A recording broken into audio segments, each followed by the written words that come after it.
Audio Jungle.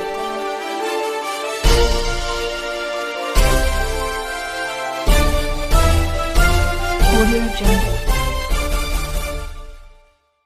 नमस्कार, मैं यशवंत और आप देख रहे हैं बहुजन सैनिक महाराष्ट्र लाइव। जागना है तो जगना पड़ेगा एक राष्ट्र के लिए। बहुजन सैनिक न्यूज चैनल के माध्यम से बहुजन सूरों का मसीहा ये प्रोग्राम भारत के अंदर बहुजनों का पहला प्रोग्राम हम दिखाने जा रहे हैं। इसकी शुरुआत हम उत्तर प्रदेश से आए हुए कुछ लोग हैं यहाँ महाराष्ट्र के अंदर, उनके हाथों से आज का पहला प्रोग्राम हम शुरुआत करने जा रहे हैं। बहुजन सूरों का मसीहा एक ऐसा प्रोग्राम है कि भारत के अंदर जो भी कलाकार है, इन कलाकारों को इस स्टेज पर प्राधान्य दिया जा रहा है। इसीलिए बहुजन सैनिक के माध्यम से आप सभी कलाकारों को अपील हम करते हैं कि जो भी कलाकार है इस प्रोग्राम के लिए आप इनवाइट हो जाइए, हम आपका स्वागत करते हैं। बहुजन सैनिक न्यूज चैनल के माध्यम से आज हम पहली कड़ी शुरुआत करने जा रहे हैं। इस कड़ी के पहले उम्मीदवार है हमारे प्रेमलता मिश्रा जी। इनको मैं आमंत्रित करता हूं, मैं रिक्वेस्ट करता हूं कि प्रेमलता जी मिश्रा, इनको मैं रिक्वेस्ट करता हूं कि आप स्टेज पर आकर विराजमान हो जाइए। जय माता दी कहिए, कोई लागे न रुपैया। जय माता दी कहिए, कोई लागे न रुपैया। बहुजनों सूरों का मसीहा इस प्रोग्राम के अंदर प्रेमलता मिश्रा मैडम आपके इस स्टेज पर आ गए हैं। यहाँ आ जाने के बाद उन्होंने बहुजन सैनिक माध्यम से अपना परिचय दिया और उन्होंने कहा कि हम ऐसे क्षेत्र के अंदर हम काम करते हैं, कौन से क्षेत्र के अंदर काम करते हैं, क्या करते हैं, उनकी कलाकारी क्या है, उनकी शिक्षा क्या है, ये सभी का हम ब्यौरा लेने वाले हैं। देखते हैं प्रेमलता मिश्रा जी। नमस्ते मैडम। नमस्ते मैडम जी, इस प्रोग्राम को शुरुआत करने से पहले मैं आपको एक बात पूछना चाहता हूं कि आपके परिवार में, जैसा कि आप उत्तर प्रदेश से बिलोंग करती हैं, इस उत्तर प्रदेश से लेकर आपकी माताजी, पिताजी और आपका जो पढ़ाई का जो वक्त है, ये पढ़ाई कैसी हुई है और कहां तक हुई है? अच्छा, तो पहले तो सब आपको धन्यवाद, मुझे इसमें मौका दिए बहुजन सूरों के मसीहा में, उसके लिए आपको बहुत बहुत धन्यवाद। तो मेरा बचपन जो है गोरखपुर में गुजरा है। गोरखपुर में मेरी पैदाइश हुई है। मेरी मम्मी हॉस्पिटल में सर्जन डॉक्टर है और पापा मेरे बैंक में असिस्टेंट अकाउंटेंट। तो बचपन बहुत ही अच्छा गुजरा। पढ़ाई भी बहुत, मेरा ग्रेजुएशन हुआ है इंग्लिश से, इंग्लिश सोशियोलॉजी होम साइंस ये सब्जेक्ट था। और उसके बाद हम दो बहन दो भाई हैं, बड़ी बहन मैं और मेरे दो छोटे भाई। तो मेरी बड़ी बहन है OPCS ऑफिसर है और मुझे म्यूजिक बहुत पसंद है। तो ग्रेजुएशन करके मैंने म्यूजिक में ज़्यादा इंटरेस्ट लिया। ये मुझे बहुत ज़्यादा पसंद पहले से ही था। कॉलेज में भी बहुत मैं पार्टिसिपेट होती थी। तो इसके बाद से मेरा एक भाई डॉक्टर है एक्सरे विभाग में और मेरी भाभी जी भी डॉक्टर हैं। दूसरा भाई रेलवे में है और छोटी भाभी मेरी हाउसवाइफ है। नहीं, ये बात बहुत अच्छी बात है। ये तो फैमिली बैकग्राउंड हो गया। लेकिन मुझे ऐसा कहना है कि जब आपका पढ़ाई हो गई, हाँ, बचपन से लेके पढ़ाई हो जाने के बाद आपका मैरिज हुआ होगा और हाँ, मैरिज जब होगा तो आपका अरेंज मैरिज था क्या लव मैरिज था? और जब लव मैरिज था तो उस वक्त आपके हस्बैंड क्या करते थे?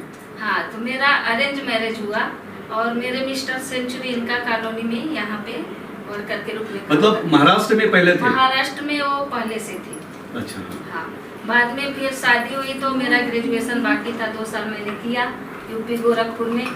उसके बाद से फिर मिस्टर यहाँ थे तो मुझे आना ही था। फिर मैं यहाँ आई तो म्यूजिक तो पहले से ही था मुझे शौक। यहाँ आई तो भाषा में पहले शुरुआत में थोड़ा प्रॉब्लम हुआ, लेकिन मेरा इंग्लिश सब्जेक्ट होने की वजह से और संस्कृत और हिंदी सब मिक्स था तो जल्दी मैं सीख गई। मतलब आप संस्कृत भी आती है? हाँ, मतलब मराठी, हिंदी, भोजपुरी, इंग्लिश, संस्कृत, भोजपुरी भोजपुरी और कन्नड़ भी आता है, जापानीज भी थोड़ा आता है। अच्छा। मतलब ऐसा करके 5-6 भाषा आता है। अच्छा, तो सीखने का शौक, नया नया सीखने का शौक। बहुत ही अच्छी बात है। हाँ। तो हमारे प्रेक्षकों को आप कौन सा गीत बताएंगे?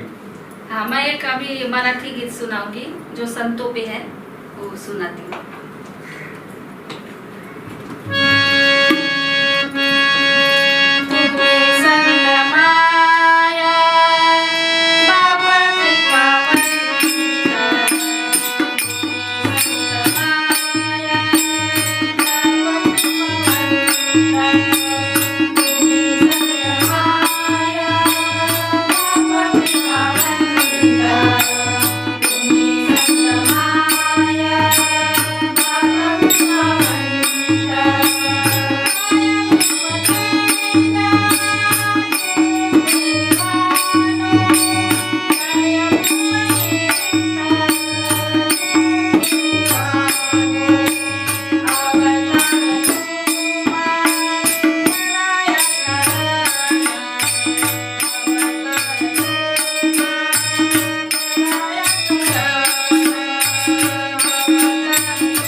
बहुत ही सुंदर आपने गाया।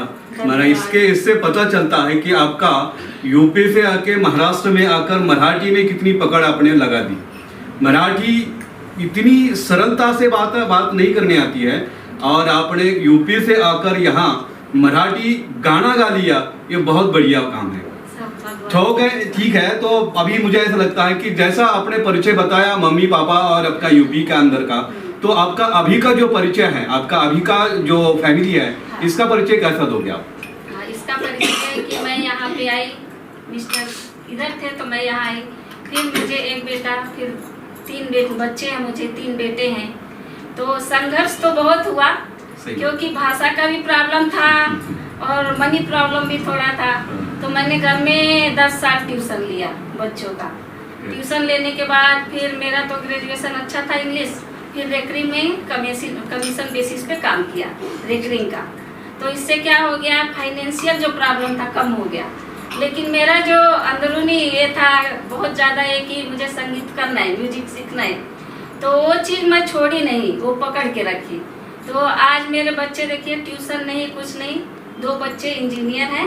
बड़ा बेटा है ENTC डिपार्टमेंट में इंजीनियर है और छोटा जो है IT इंजीनियर हैदराबाद में है।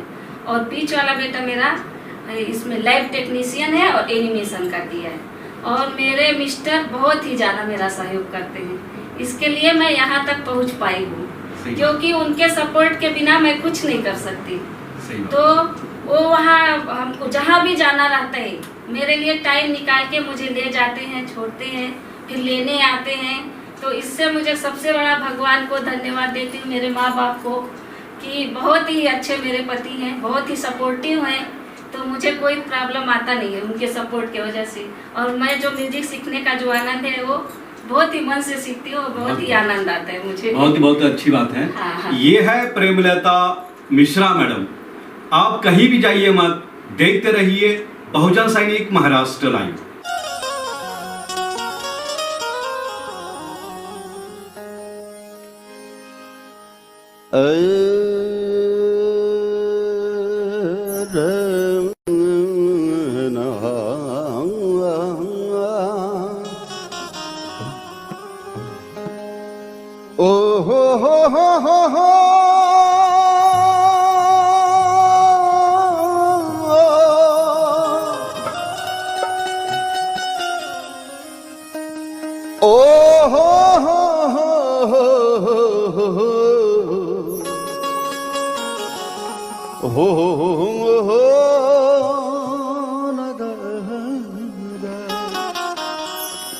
तो ये है प्रेमलता मिश्रा, अपने साथ बातचीत कर रही हैं।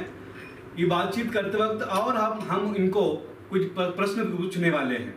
जैसे कि मैडम जी, आप गायकी क्षेत्र में जब आप पग रख दिया, तो इस गायकी क्षेत्र में पग रखने के बाद आपकी ने अपने यहाँ की शिक्षा कैसे ली, और शिक्षा लेते वक्त आपके हस्बैंड का आपको कैसा सहयोग रहा?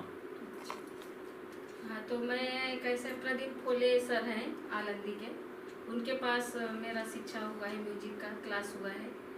और मेरी परीक्षा 3 परीक्षा हो चुकी है। अच्छा। हारमोनियम की 3 परीक्षा। तो म्यूजिक पूरा शुरू से सरगम से पूरा अच्छे से सिखाया उन्होंने, स्टेज तक लाया हमको।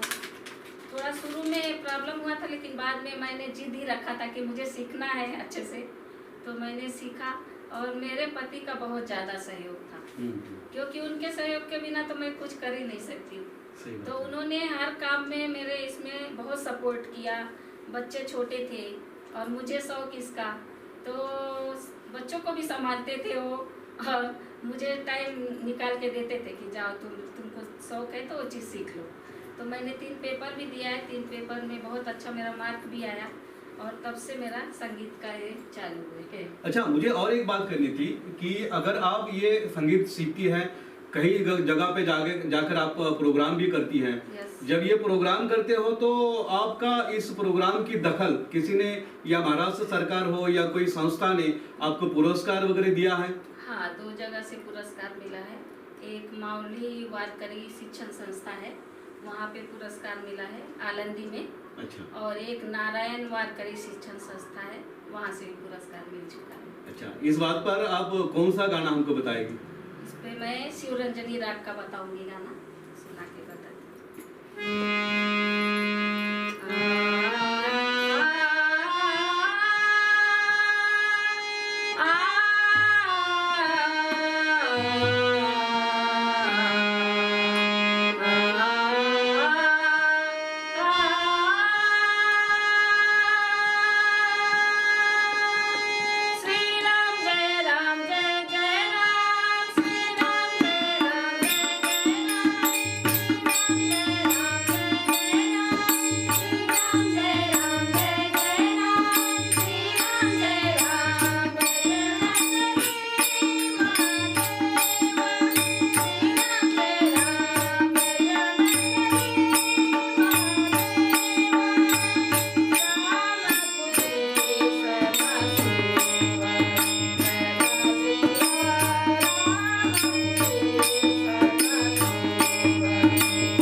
आपने गाना गाया और सभी लोगों को, महाराष्ट्र नहीं भारत के लोगों को आप मंत्रमुग्ध करने जा रही है।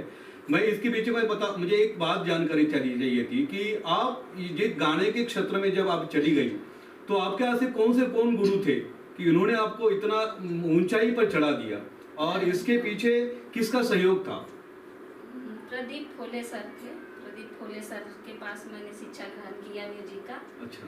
और उनके पास ही सीखा है। उन्होंने ही बहुत इतने अच्छे तरीके से सिखाया कि पूरा रग रग में घुस गया संगीत। सही बात है। आप उनके वजह से मैं स्टेज तक आ चुकी हूँ। मतलब अच्छा। मेरी एक जीत और उनका सिखाना। अच्छा। बहुत ही अच्छा सिखाया उन्होंने।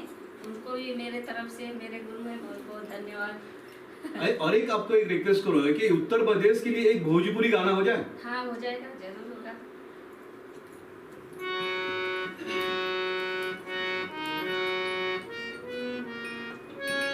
कभी राम बन के, कभी श्याम बन के, चले आना प्रभु चले आना।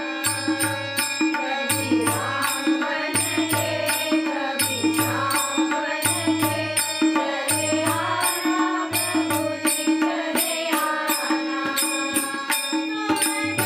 आना,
बहुत बढ़िया। मुझे एक बात करनी है मैडम जी कि जब आप इस गाने के क्षेत्र में आप चले जाते हैं तो सभी की निगाहें आपके ऊपर रहती हैं, लेकिन एक बात मैं थोड़ा सा प्रश्न हट के पूछना चाहता हूं कि अगर ये गाने के क्षेत्र में आप काम करती है तो पॉलिटिकली थोड़ा सा स्टंट आ जाता है, तो मुझे एक बात करनी थी कि अगर पॉलिटिकली आप किसी को ज्यादा मानते हैं और क्यों मानते हो? वैसे तो सब लोग ठीक ही है, लेकिन मोदी जी को हम ज्यादा मानते हैं। अच्छा। क्योंकि उन्होंने महिलाओं के लिए बहुत कुछ किया है अभी, और सबसे बड़ा शौचालय का व्यवस्था जो बहुत ही बड़ा प्रॉब्लम है लेडीज के लिए, वो गांव में बंटवाया। राशन अभी कोरोना के टाइम उन्होंने कितना बड़ा काम किया। फिर 80 करोड़ जनता को इतना बड़ा सहयोग देना और इतना मदद करना, बोलिए तो बहुत बड़ी बात है। और उसके बाद से फिर स्त्रियों के लिए जो बाहर निकल नहीं पाती थी, बहुत ज़्यादा प्रॉब्लम होता था उनको, बाहर बहुत ज़्यादा तकलीफ होता था, रेप का है या ऐसा प्रॉब्लम होता था, तो बाहर कुछ कर नहीं पाती थी खुल के, तो उसमें भी बहुत ज़्यादा सहयोग मिला है। उनके मदद से हिम्मत बढ़ी है स्त्रियों में कि हम भी कुछ कर सकते हैं। और उसके बाद से ये है राशन का जो है गरीब लोगों के लिए राशन का फ्री में व्यवस्था किया, तो वो भी बहुत अच्छा काम हुआ है उनके द्वारा, उनके तरीके द्वारा। तो ये चीज़ हमको बहुत पसंद है, इसीलिए मोदी जी मुझे बहुत पसंद है। ठीक है, अब मुझे वैसे लगता है कि आप मोदी जी का जिक्र किया है तो पूरे भारत के लिए हिंदी में एक आधा सॉन्ग हो जाए। जरूर। जय माता दी, जय माता दी कहिए, कोई लागे ना रुपैया। जय माता दी, जय माता दी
प्रेमलता मिश्रा।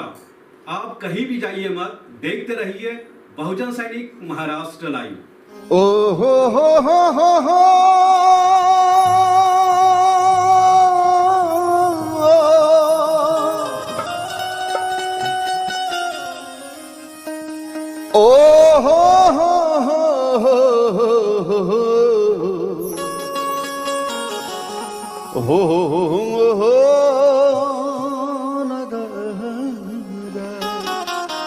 तो ये है प्रेमलता मिश्रा मैडम।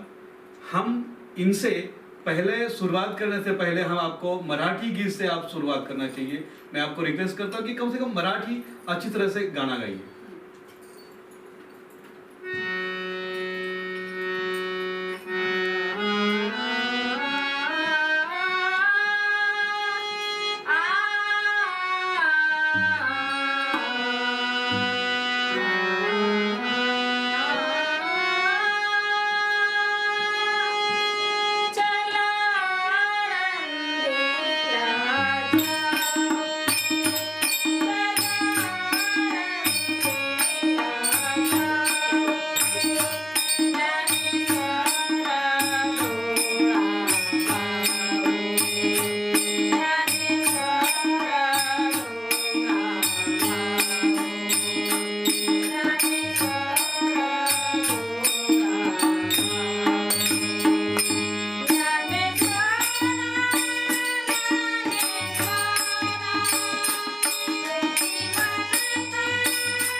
बहुत ही अच्छा मैडम। ज्ञानेश्वर महाराज और संत तुकाराम महाराज के कर्म भूमि पर आकर आपने ज्ञानेश्वर महाराज का ये अभंग गा लिया, बहुत ही अच्छा लगा।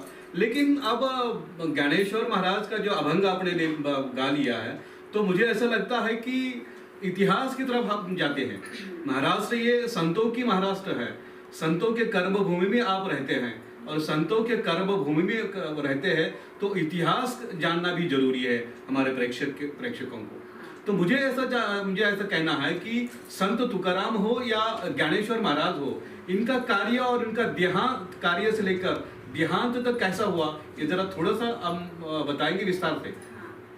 संत ज्ञानेश्वर महाराज बहुत बड़े संत हुए हैं और पूरे महाराष्ट्र में नहीं पूरे संसार में फेमस है।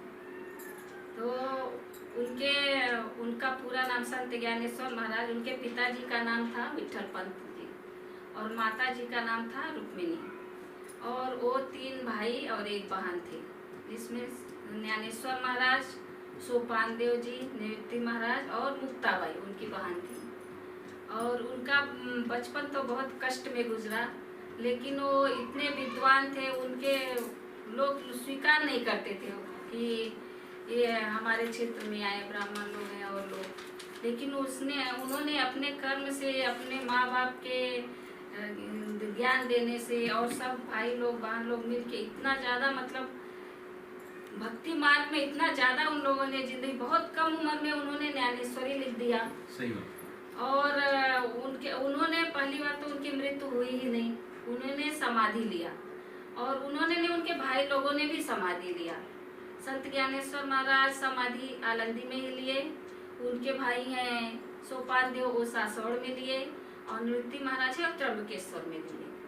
और उन्होंने ज्ञानेश्वरी जो लिखा है, जैसे हमारे में गीता भगवत गीता है, उसको उन्होंने मराठी में लिखा है, लेकिन उसमें ज्ञान इतना ज़्यादा है कि जितना आप उसको पढ़ेंगे, जितना उसके अंदर जाएंगे, तो जिंदगी की जो भी समस्या है सब उसके अंदर है। तो मेरा यही कहना है कि आप महाराष्ट्र के हो, यूपी के हो, कहीं के भी हो, तो आप वो एक ग्रंथ को पढ़िए। जब तक आप वो एक ग्रंथ को पढ़ेंगे नहीं, तब तक ज्ञानेश्वर महाराज के बारे में भी नहीं समझेंगे और क्या ज्ञान दिया उन्होंने संसार को वो समझ में नहीं आएगा। तो इसलिए मेरी यही सबसे है कि सब लोग ज्ञानेश्वरी पढ़ें, भगवत गीता पढ़ें और भक्ति मार्ग में ज़्यादा से ज़्यादा लोगों को जोड़े कि ये क्षेत्र में आप एक कलयुग चल रहा है, इस क्षेत्र में जितना ज़्यादा नाम स्मरण किया जाएगा, जितना ज़्यादा लोगों को भक्ति मार्ग में लाया जाएगा, तो अपनी तो उन्नति होगी, साथ में जिन लोगों को हम ले जा रहे हैं उन लोग को भी ज्ञान मिलेगा, उनका भी उन्नति होगा। और मैं हमेशा एकादशी में भी करती हूँ एकादशी, तो आलंदी जाना हुआ, देहू में तुकाराम जी का है, तुकाराम जी भी बहुत बड़े संत हुए, उनका भी मृत्यु नहीं हुआ, उनका वैकुंठ गमन हुआ, खुद भगवान आके ले गए, उनको साथ में गए। तो वो भी इतने बड़े संत थे कि उनका भी जितने उनका इधर गाथा मंदिर बना है देहू में, जितना भी उन्होंने लिखा है, जैसे ज्ञानेश्वरी लिखा वैसे उनका पूरा तुकाराम गाथा है। तो गाथे में अभंग है, गौड़न है, सब है। तो एक एक अभंग को जब आप उसको पढ़ेंगे, समझेंगे, तो पूरा जिंदगी का अर्थ है। कहीं आपको कहीं भी बाहर किससे कुछ सीखने का जरूरत नहीं, उसी में इतना ज्यादा ज्ञान है कि आप सब कुछ उसमें सीख सकते हैं कि हमारे जिंदगी के लिए क्या अच्छा है, क्या बुरा है, कैसे हमको विचार करना चाहिए, कैसे लोगों के साथ रहना चाहिए। तो तुकाराम जी का और ज्ञानेश्वर दोनों लोग ही बहुत बड़े संत हो गए। तो तुकाराम जी का जो नाम था पूरा भोला जी मोरे, उनकी पत्नी थी जीजाबाई और उनकी बेटी का नाम था भागीरथी। जब उनका वैकुंठ गमन हुआ तो वो तो चले गए, तो उनको बेटी को बहुत दुख हुआ कि पिताजी चले गए, मुझसे मुलाकात नहीं किए।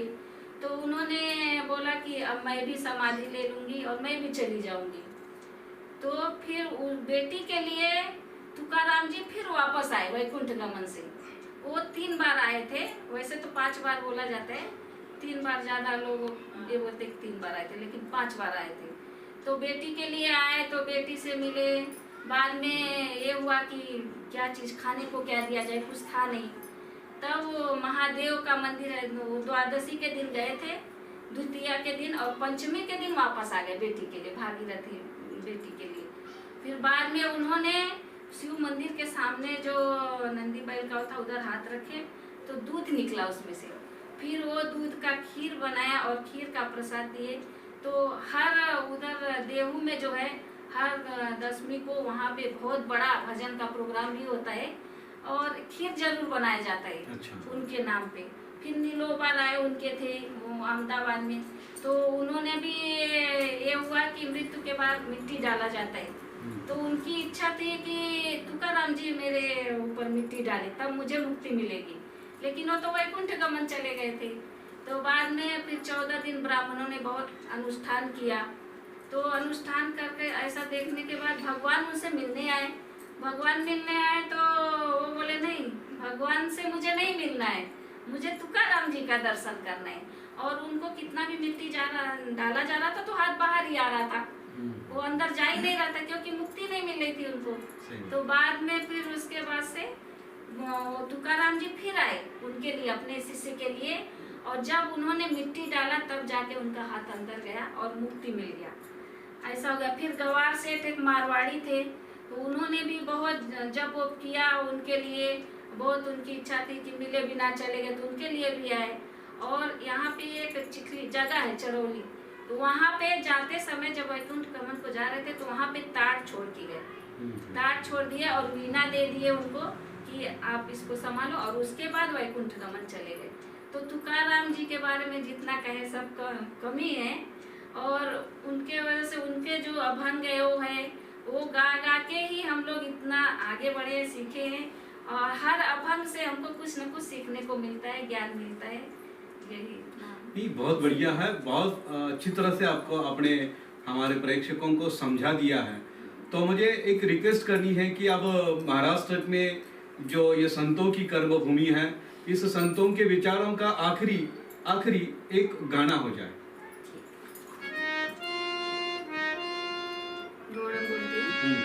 जाओ दे रे मला, जाओ दे रे मला, जाओ दे रे मला, जाओ दे रे मला, रे गोपाला,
ही अच्छा गाया है।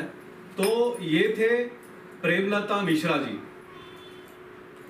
बहुजन सैनिक महाराष्ट्र लाइव के माध्यम से बहुजन सुरों का मसीहा इस प्रोग्राम में भारत के अंदर जो भी कलाकार है इनको हम नोटिस करते हैं, हम विनती करते हैं कि इस प्रोग्राम में सबसे ज़्यादा आकर इस प्रोग्राम में शामिल हो जाइए।